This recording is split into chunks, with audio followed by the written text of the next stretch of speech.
Christ, which according to his abundant mercy hath begotten us again unto a lively hope by the resurrection of Jesus Christ from the dead, an inheritance incorruptible and undefiled, and that fadeth not, away reserved in heaven for you, who are kept by the power of God through faith unto salvation, ready to be revealed in the last time, wherein ye greatly rejoice, though now for a season, if need be, ye are in heaviness through manifold temptations, that the trial of your faith, being much more precious than of gold that perisheth, though it be tried in fire, might be found unto praise and honor and glory at the appearing of Jesus Christ, whom having not seen ye love, in whom, though now ye see him not, yet believing, ye rejoice with joy unspeakable and full of glory, receiving the end of your faith, even the salvation of your souls. This is the word of the Lord. May the Lord bless the reading of his word. Shall we pray? Father, we commit to you ourselves for your guidance, wisdom, and the fear of the Holy Spirit, so that we will digest these words and understand and manifest the true glory of the Lord Jesus Christ in how we live, even though we are under pressure. Be gracious to your servant as he expound the word for the glory of your holy name. We ask this in Jesus' name. Amen. So this morning we have tackled why Christians have a different view of life for the very reason that their treasures are eternal. That means our mindset should always be resting on what is ahead of us. The eternal value of what is happening to us lies over there, established and kept by the power of God. So very, very important. Now, this afternoon, we will tackle the second and third point of this message, why Christians have a different view of life. The second reason is their troubles are temporary. We should not rest on our troubles. Let the troubles pass by. In verse 6, it says, wherein ye greatly rejoice, though now for a season. Other translation presented this way, though now for a little while. For a little while. There was this old woman who just know and remember. He doesn't remember everything from the Bible. When he read the scripture, she said to her pastor, Pastor, you know what? I only memorize only one phrase from the Bible. So that whenever there is trouble, whenever there is problem, whenever I am in pain, whenever I struggle with life, it will encourage me.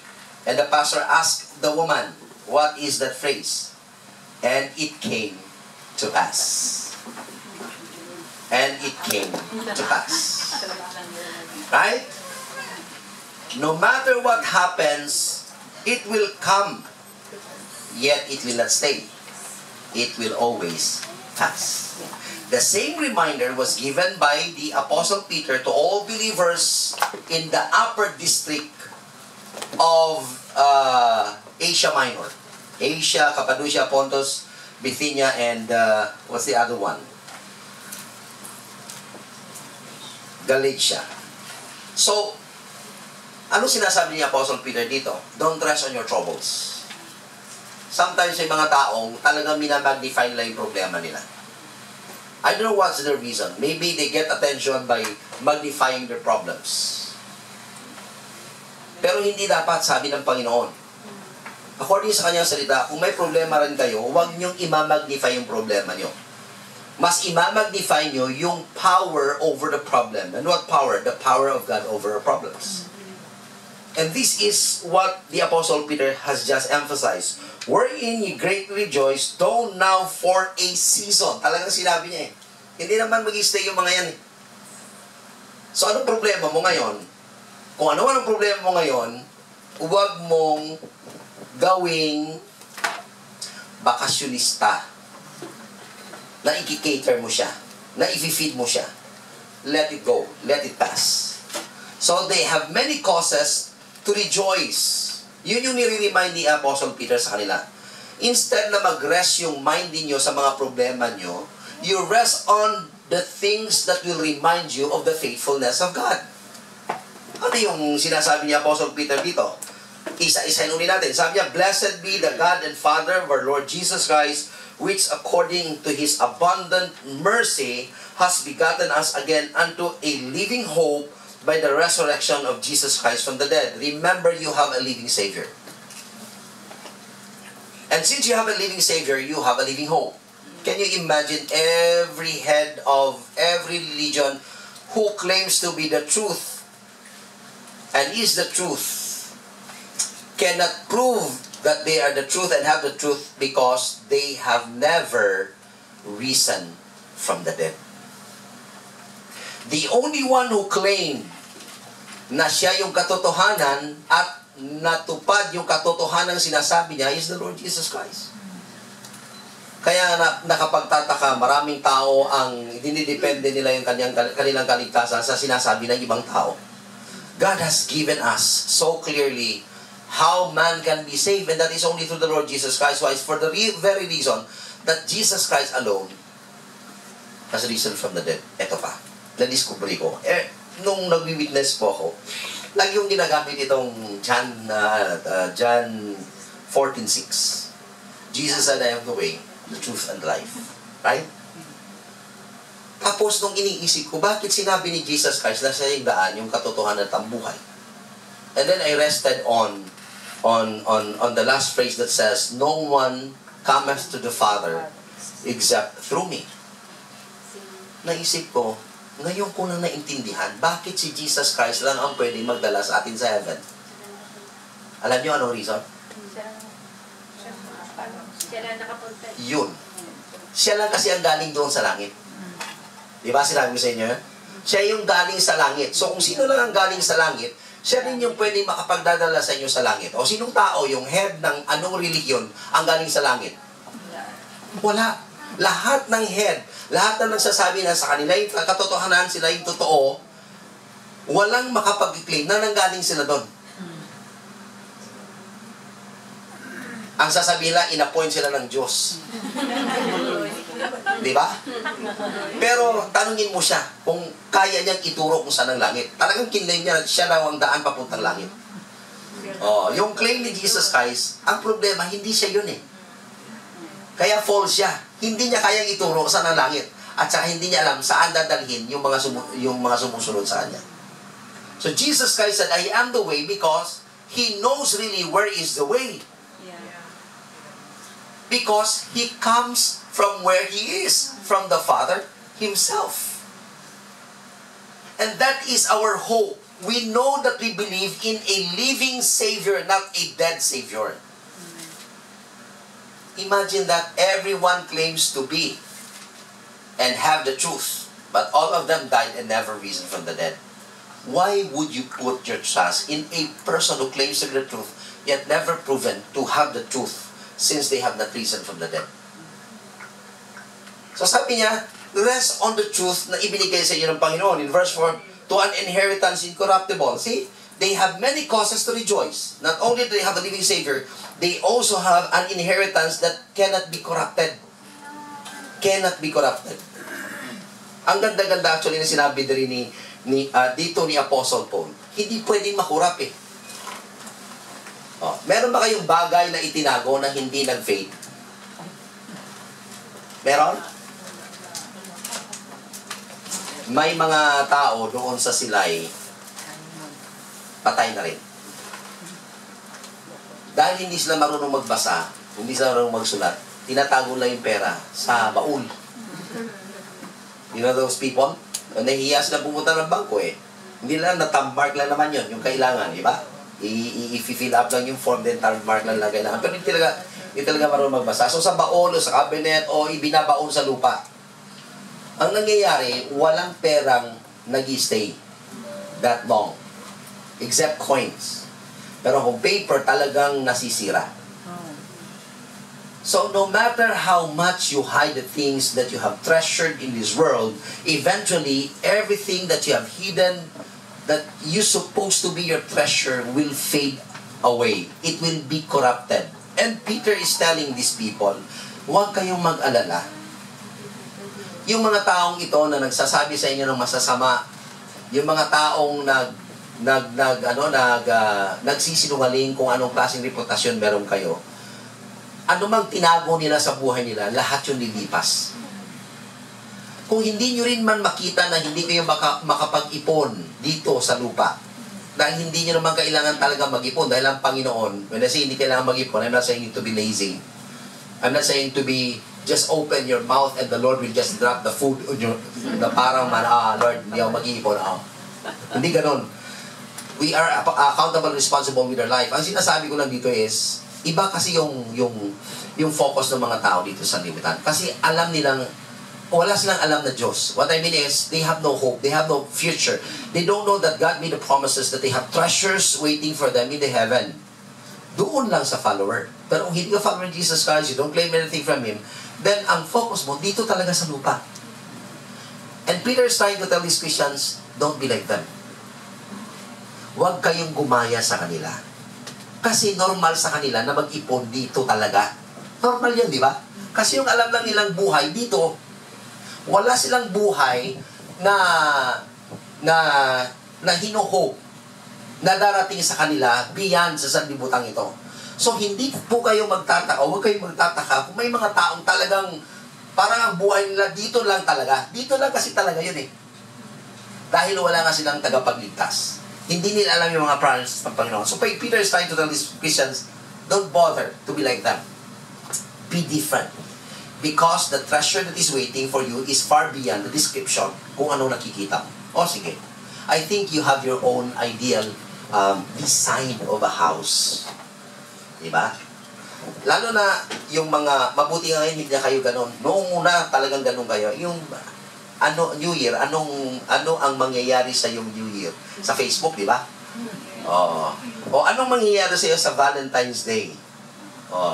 Yung ate ko nag-play nung gano'n, ano mangyayari sa iyo sa Valentine's Day? Alam mo, matatanggap niya raw sa Valentine's Day? Si Ate Mira. Pinost siya sa Facebook, pwede kong public sabihin. Matatanggap niya raw gift certificate sa Jollibee. Yun. Yung iba, ano matatanggap po sa February 14? Boyfriend, girlfriend. Ganun na lang ba talagang buhay natin? Diba? Ano yung magiging itsura mo ngayong New Year? Mga artista, mangarap kayong hindi mangyayari. Hindi yun mangyayari. Kaya lang parang gusto natin paniwalaan, ang ganda-ganda ko palang mangyayari sa 2020. Kahit pangarap, hindi yan magiging totoo. Sometimes we go with the flow of this world. Diba? Peter said, come on, stop thinking the way the world thinks. Start thinking the way a child of God thinks. How? Set your mind on things above. Colossians. Right? Don't set your mind on things on earth. Set your mind on things above, because there is an inheritance incorruptible, undefiled, and that fadeth not away, that is reserved. Imagine that. It's already reserved. Lahat ng country, gusto nila meron silang gold reserve. But all this gold will fade away. Every economy will fall down. But only the economy of God will remain forever. So we keep on staying on the mindset of this world. Think heavenly. Yun yung sinasabi ni Apostle Peter. Think heavenly. Even the Apostle Paul said in Philippians 4:8, whatsoever things are true, whatsoever things are just, whatsoever things are lovely, whatsoever things are of good report, if there is any virtue, if there is any praise, think on these things. Don't think on the unrealities of life. Yung hindi totoo. Ano yung hindi totoo? Na pangit ka? Hindi yung totoo.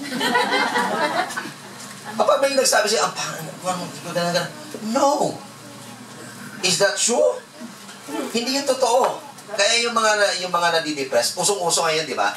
Ito yung hindi nabibigyan masyado ng attention yung mga depressed na mga tao. Kasi, nadidepress sila, they are resting their mind on the things that are actually not true. Nakaka-depression. Talaga nakaka-depression. Hindi totoo, pero doon mo nilalagay yung isip mo. Lalo kang madidepress. Like for example, nobody loves you. And then you rest on that statement. Ay, walang nagmamahal sa akin. Talagang madidepress ka. Question, is that true that nobody loves you? See? Kaya sabi ni Apostle Paul, whatsoever things are true, whatsoever things are just, whatsoever things are lovely, whatsoever things are of good report, think on these things. Whatsoever things, if there is virtue and any praise, those are the things. May nakikita ko mga young people na kapag nag-post sa Facebook, akala mo talagang wagas ang hugot. Ano yung nilalagay sa Facebook? Nobody loves me. Diba? Ang gaganda, ang gagwapo, pero they feel like nobody loves them. That's the lie that Satan wants us to believe. That nobody loves them. And when you post that, actually, you are being unfair to God. Because the first person who loves you and will never fail to love you is God Himself who created you. And the second thing is, hindi lang ang Diyos, hindi lang unfair yun sa Diyos, unfair din yun sa parents mo. Bakit hindi ka mahal ng parent mo? Alam niyo kung bakit sila nagpo-post na nobody loves me? Wala kasing boyfriend. Bakit? Pagmamahal lang ba ng boyfriend ang nakakasatisfy sa pagmamahal sa puso mo?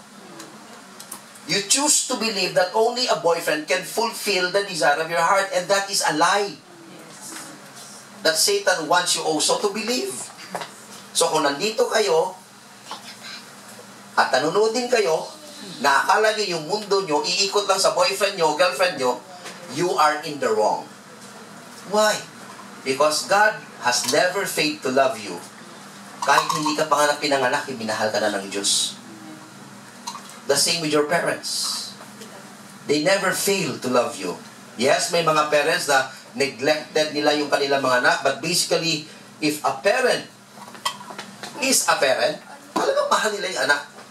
Seldom will I see a parent, yung mga irresponsible of course, na talagang walang pagmamahal sa mga anak. Pero yung talagang matinong mga parent, talagang mahal nila yung anak nila. Kaya nga nagsasacrifice, kaya nga kayo nagsasacrifice, di ba? Sino dito yung nagtatrabaho na wala pang anak? Dalaga kayo. Nga pala, nakalimutan ko. Mga dalaga kayo. But always find your love in God. Okay? When you... Naalala ko tuloy si Arlene. Wala si Arlene dito, no? Nag-post sa Facebook. Sabi niya, I want to run with a man who runs after God. Galing, no? Sabi ko, ang galing ng hugot nito. Ngayon, sasagutin kita, wala ka rito. Total, pinost mo rin sa Facebook, sasagutin. Sabi ko, hindi mo kayang habulin yun. Di ba? Hindi mo kayang habulin yung taong tumatakbo after God. Kasi mabilis yung tumakbo. Ako sa'yo, habulin mo muna ang Diyos. Pag nahabol mo ang Diyos, papahintuin niya yung lalaking tumatakbo after God. Hindi mo kailangang habulin yung lalaki. Ang Diyos yung habulin mo. Kasi pag nakita ng Diyos na talagang faithful ka sa niya, okay, stop running after me, I will give you two. Diba? Hindi, stop running. Diyan ka lang muna, may bibigay ako sa'yo. Kasi si Eve yung binigay kay Adam. Diba? O ganun yun. Huwag kayo maghahabol ng lalaking faithful. Huwag. Habulin nyo ang Diyos. Maging faithful kayo sa Diyos. Kasi bibigyan din kayo ng faithful na lalaki ng Panginoon. Wow, talagang inspired kayo. They are not immune. Peter's reminding them, come on, Christians, don't ever think that you are exempted from any trouble. Nobody is exempted. So Peter's telling them, they are not immune to trouble, but they know it will not last. Kasi sabi ni Peter, okay, you are undergoing a trial now, but it's only for a season. It will not stay. So don't rest your mind on things na, ay nako, hindi na ako makakaahon dito. O hindi na yata ako makakaahon dito. Makakaahon ka. Alam niyo kung bakit sinasabi niyo hindi kayo makakaahon? Kasi you trust in yourself. Yes. Talagang hindi kayo makakaahon kung ang sarili niyo lang lakas yung pananaligan ninyo o sasandalan ninyo. But if you are in the most dire moments, difficult moments of your life, you trust God. You always trust God. Kasi nung nalunod si Peter, sino rin naman ang nag-save sa kanya? Jesus Christ. Lord, save me. Hindi, bakit ganun, no? Eh, si Peter, fisherman, dapat marunong siya lumangoy. Pero why during the time, hindi niya kayang lumangoy? Alam niyo kung bakit? He was overwhelmed with fear. Mas nanaig yung takot niya kaysa yung pananalig niya sa Panginoon. The same with us. Actually, sometimes we are capable of doing things. Pero bakit hindi tayo kumikilos? Kasi mas nanaig yung takot sa atin. Kaysa manalig tayo sa gagawin ng Panginoon sa situation natin. So, talagang itong mga to, personal ni Peter na talagang, kaya sabi ko sa inyo, di ba, nung tumanda si Peter, naging gentle siya. Naging affectionate siya. Hindi na siya padalos-dalos sa kanyang sinasabi. And this is one particular area wherein siya mismo, personally, na-experience niya yun One time in his life, he knows how it is to live in fear. How it is to be embarrassed. How it is to live like a failure. Yun lahat, feeling ni Peter yun. Pero ang maganda kay Jesus Christ, hindi niya hinayaan yung lead disciple niya. Sometimes itong mga faithful, yung nakikita natin sa church ng mga faithful, kapag tinamaan ng trials, sila yung madaling sumuko. Alam niyo kung bakit? Mas nagfo-focus sila sa sarili nila. Mas nag-focus sa sarili nila, ang galing-galing ko nung una, ba't ngayon naging ganito? Kasi disappointed na sa sarili nila. There will come a time that you will be disappointed with your life, with yourself. Like Peter, na akala niya, kayang-kaya niya. Akala niya to the end, okay na, faithful na siya. All of a sudden, he has fallen into his self-absorption, thinking that he can do it on his own. The Lord Jesus Christ said, no. 3 times, you will deny me. Ano sabi niya sa sarili niya? Lord, hindi mangyayari yun. Grabe, no? Baka magsalita kayo ng ganyan, ha? Ay, naku, hindi mangyayari sa akin. Magiging faithful ako forever. Huwag kang magsalita ng patapos. Tandaan mo si Peter. 3 years nakasama si Jesus Christ. Nagsalita ng patapos. Lord, mamamatay ako para sa iyo. Ano nangyari? Kilala mo? Ay, hindi. Ang dali, no? Ay, di ba isa ka sa mga disciples? Ay, naku, hindi, Ganun agad. Kita nyo? When you're so sure of yourself, and then all of a sudden, you realize that you fail on those particular areas na akala mo kaya mo, yun na. Bumagsak yung mundo ni Peter. Ayaw niya na. Bilang sumurrender, di ba? Bumalik sa pangingisda. Kung hindi lang talaga siya mahal ng Panginoon, talagang karoon ng Panginoon. Huwag niyong sabihin, nanghina kayo, lumayo kayo sa Panginoon, wala na kayong pag-asa, hindi na kayo tatanggapin ng Panginoon. Sino nagsabi?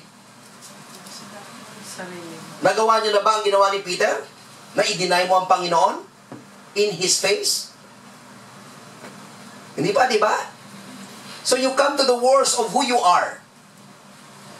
And you say, I cannot measure the sins that I have committed before the Lord. He will not receive me. Who told you? Meron bang kasalanan na hindi kayang patawarin ng kamatayan ng Panginoong Jesucristo? Wala. Wala. And Peter, in his personal experience, has just told these believers, sufferings will come. Pains, bitterness will come. But remember, it will not last. It will only stay for a season. It will not last. So, our permanent position in Christ gives us an assurance that troubles will not last. Yun yung permanent. Yung relationship natin sa Panginoon, hindi yun mawawala. Kaya nga kawawa yung mga taong sabi ligtas sila pero hindi na alam kung bakit sila ligtas. Kasi hindi na naiintindihan o nauunawaan yung position nila kay Jesus Christ. Because in the first place, they have no relationship with the Lord Jesus Christ. Kasi kung talagang naiintindihan mo yung relationship with Jesus Christ, no matter how far you have gone, i-restore na ng Panginoon. Hindi kanya pababayaan. Ikaw lang kasi yung hindi gusto magpa-restore, kaya walang nangyayari sa buhay mo. I think it was Zig Ziglar who made this illustration.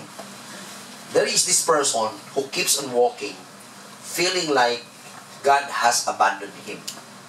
Talagang, sabi niya, ang layo-layo ko na talaga.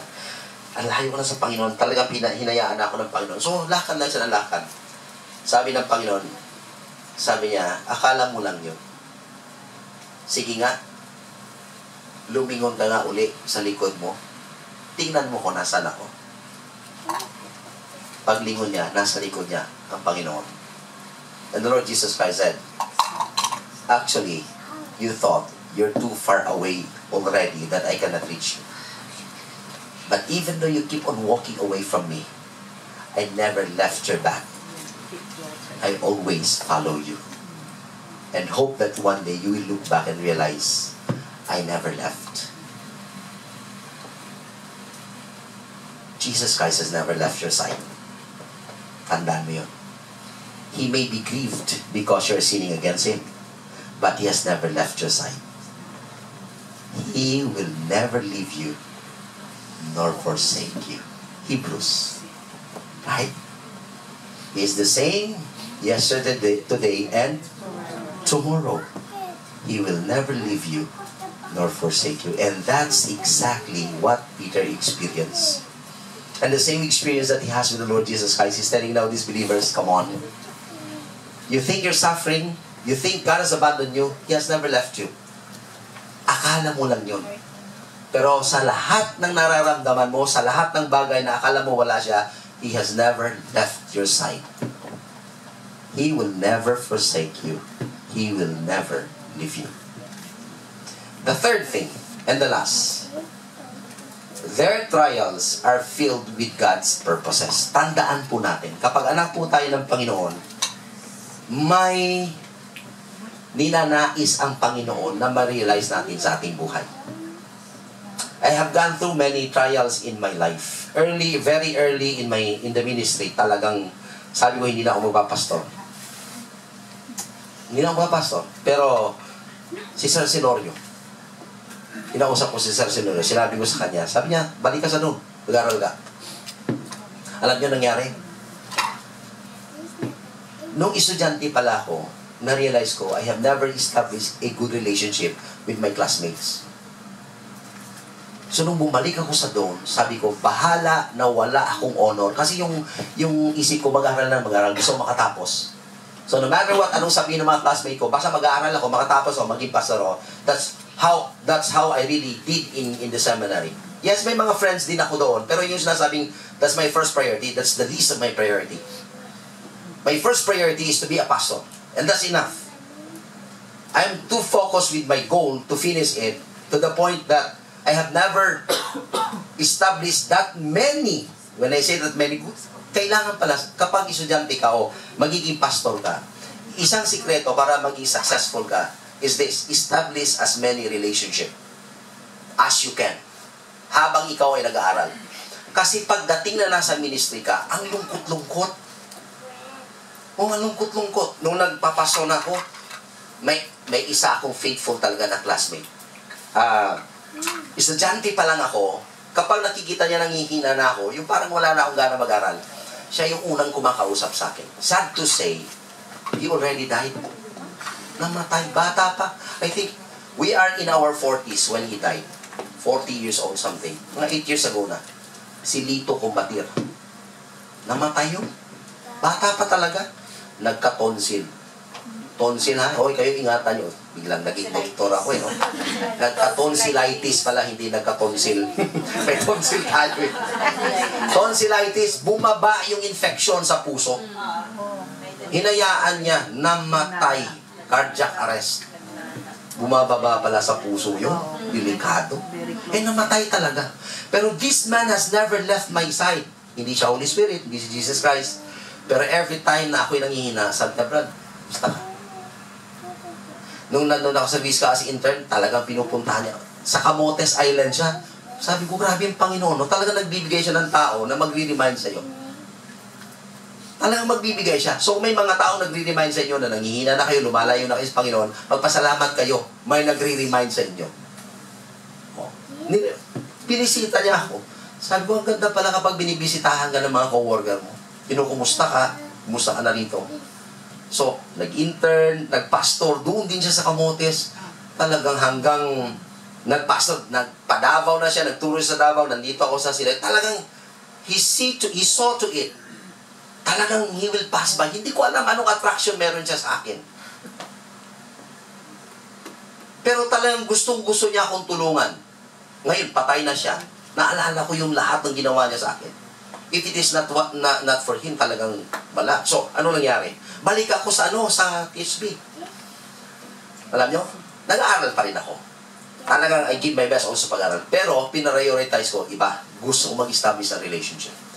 That was the happiest year of my life in the Bible school. Talagang ang saya-saya. Walang araw na hindi masaya.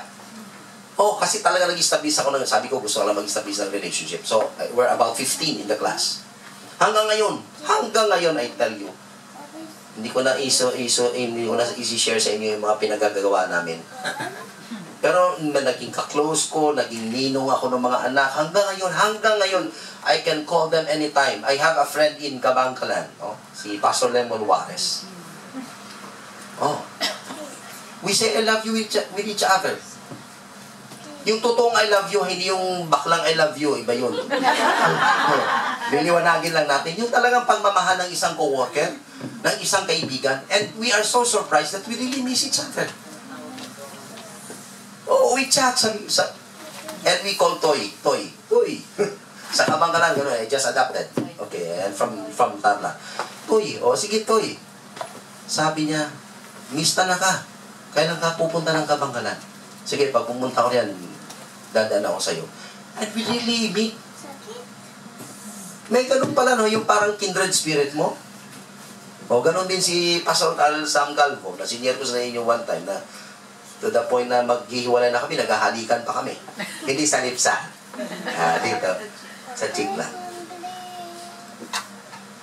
And God will give you those people to encourage you. Thank God for them. Kasi sila yung ginagamit ng Panginoon. So, look at this. Sabi ni Peter, tandaan ninyo, kung ang Panginoon ay nagtitest sa inyo, may purpose siya. Hindi pwedeng dumadaan kayo sa kahirapan na walang layunin. Now I'm learning my Tagalog, Walang layunin ang Panginoon. May layunin talagang Panginoon. Ano yon?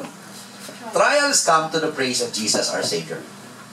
Number one reason is for the glory of our Savior. Verse 7, that the trial of your faith, being much more precious than of gold that perisheth, though it be tried with fire, might be found unto praise and honor and glory at the appearing of Jesus Christ. The ultimate purpose of every experience, hindi lang trials, okay? Ang lahat ng pinagdadaanan natin dito, masaya man o malungkot, may layunin ang Panginoon. Yun yung palagi niyong hanapin. And I believe the reason for that is for the glory of the one who saved us. Huwag niyong tatanggalin sa isip niyon. And look at the verse. Look at the verse.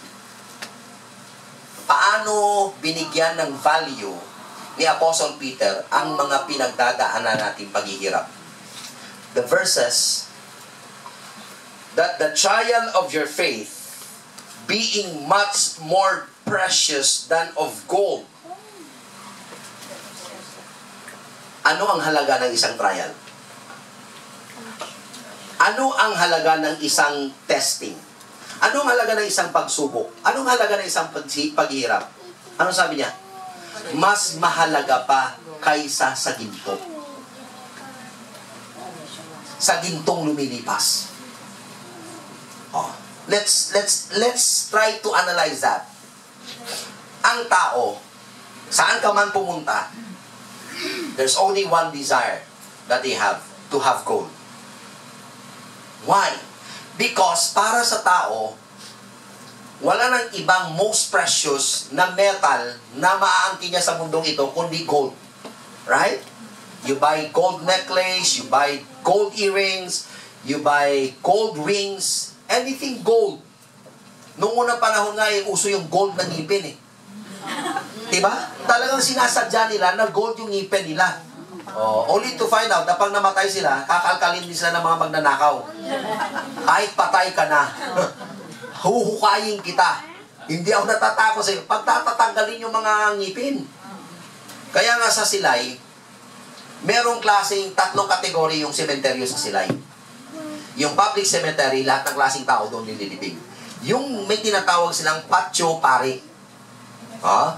Sementeryo ng mga pare. Pero lahat ng mga sindero, doon nililibing.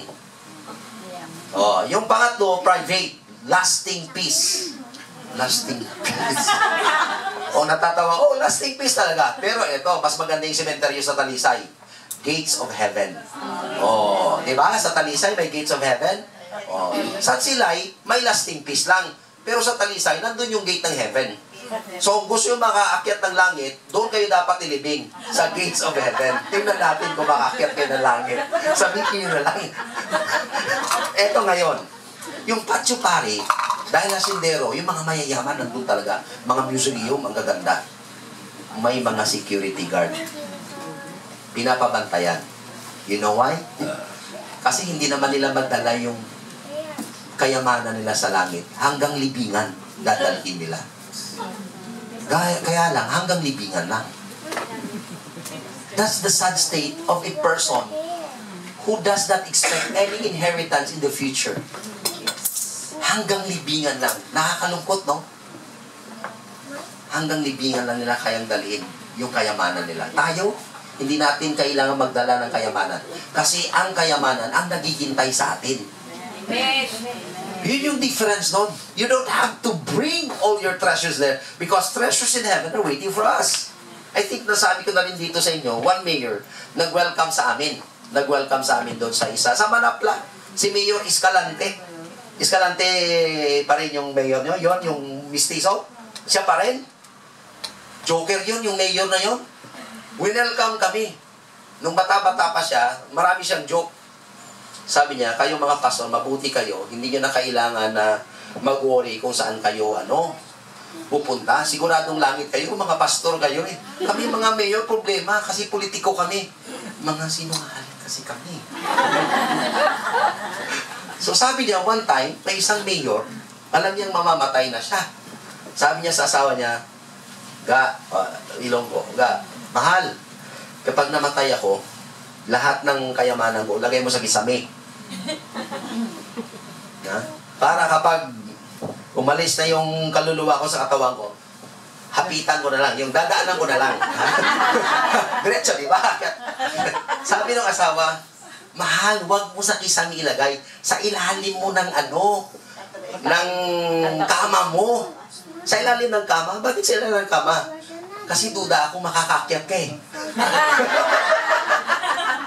So sabi naman, hindi. Tatanggapin naman siguro ako ni San Pedro doon. Lagay mo na sa kisame. Sabi nung asawa ko, bahala ka, basta sa kisame ko ilalagay ha.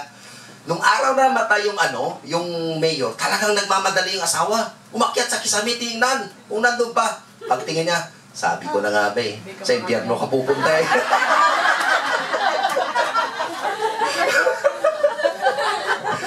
Hindi nadala eh. Sabi ko na nga ba, dapat sa ilalim ng kama. Kasi alam ko sa impyerno ka pupunta. But anyways, either side, you don't bring any treasure with you. Yung nga sabi ni Job, di ba? Yeah. Naked have I come into this world, and naked I will. Oh, pero ang ganda nung sinabi ni Apostle Peter, trials come to the praise of Jesus Christ our Savior. So, siguro nung nire-review niya yung sarili niya, lahat ng failure niya, lahat ng mga shortcomings niya, ay hindi pala para sa akin yun. I am trying to be the bida. Diba? Pabida si Apostle Peter. Siya yung palagi nagsasalita. And then, as he recall his life in the Gospels, now writing this as an old man, wiser, he's now telling, oh come on, lahat pala yun, ang focus ko yung sarili ko. Hindi mangyayari sa yung Jesus Christ, akong bahala sa iyo. Yun yung focus na, di ba? Oh. Ikamamatay ko, hindi kita i-deny Jesus Christ. Focus niya rin. Masyado siyang confident sa sarili niya. So Peter said, don't put your hope in yourself. Put your hope in the living Savior. Because eventually you will fail.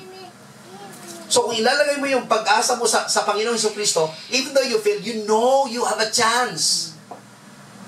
Because you are being kept by the power of the one who saves you. So, All our trials are designed for the glory of the one who saved us, and that is the Lord Jesus Christ. Trials come to prove that our faith is real. Diba? Titingnan natin kung totoo ka. Sabi niya dito, whom having not seen, ye love. In whom though now you see him not, yet believing, ye rejoice, with joy unspeakable and full of glory, receiving the end of your faith, even the salvation of your soul. So, dumarating pala yung pagsubok para malaman natin, tingnan natin kung totoo ang inyong pananalig sa Diyos. Kailangan dumaan kayo sa trial. Kailangan yun eh. You have to go through the fire to prove even the things that you're doing for God. Nilagay ko yung Job 23. Tama ba? O, Job 23:10. Ano ba yan? Kanta yan. Kinakanta, hindi kanta. Verse yan na ginawang kanta. O, ano sabi niyan? Job 23 verse 10. Ito yung sabi niya, but he knoweth the way that I take. When he hath tried me, I shall come forth as gold. Alam ng Panginoon ang aking dinadaanan. Dumadaan ako sa mga pagsubok upang kung ako ay magiging matagumpay, lalabas ang aking pananalig sa Kanya na kagaya ng isang what is precious? In Tagalog. Mahalagang ginto. Diba? Ginawa ng kanta. God never moves without purpose or plan. When trying his servant and molding a man, give thanks to the Lord, though your testing seems long. In darkness he giveth a song. Oh, rejoice in the Lord. He makes no mistakes. He knoweth the end of its path that I take. For when I am tried and purified, I shall come forth as gold. Imagine how you should look when you come out as shining precious gold. Yun yung effect ng trial sa atin. Huwag tayong matakot. Manalig tayo sa Panginoon. So a problem becomes nothing in comparison to the glory of the Lord Jesus Christ. If we know that it is for His glory, I tell you, you will go through the trials believing, learning, and come out wiser. Precious as gold. So I close with this thought. Are you in for trouble? This is a challenge. Now, do you know how to face your troubles? Do you know how to face your trials? Put your hope in God.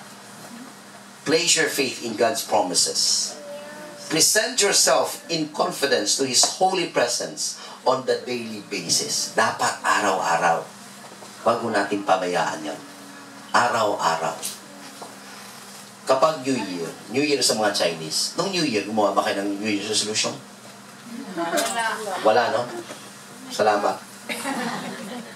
Pero kapag gumawa kayo ng New Year's resolution, tandaan ninyo, ang New Year's resolution ay nagtatagal lang ng 3 weeks. Tapos makakalimutan nyo na. Ako nga, yung New Year's resolution ko, hindi ko pa nagawa. Hindi pa dumadating ang New Year, na-break ko na. For example, sa New Year, magda-diet na ako. O sige. New Year na New Year, nag-diet ako? Hindi. Sabi ko, sa New Year, magsisimula na ako mag-exercise. Hindi pa nakapag-exercise, marami pang kinain. First day of the year, I have broken my New Year's resolution. Anong sinasabi ko rito? You really have to live on the daily basis sa harapan ng Panginoon for you to survive this world. You cannot neglect that relationship. You must feed on that relationship. Find your strength in that relationship. Kasi, kahit isang araw lang, if you neglected that relationship, remember, Satan will take advantage. So, there is no problem too big. Parang kantay, no? There is no problem too big that God solve. cannot solve. What's your problem? How big it is? Remember, there is a bigger God than any problem, and He can solve it. Amen. Shall we pray? Father, we thank you for reminding us and blessing us with your word. We thank you on how you will enable us to believe, to trust in your ways, in our lives. Help us to be confident in you, Father God in heaven, on the daily basis. May we not trust in ourselves, but we will trust always on you. Not in us, but you alone. Bless your people to stand in this truth. Glory be to your name. We ask this in Jesus' name. Amen. Amen.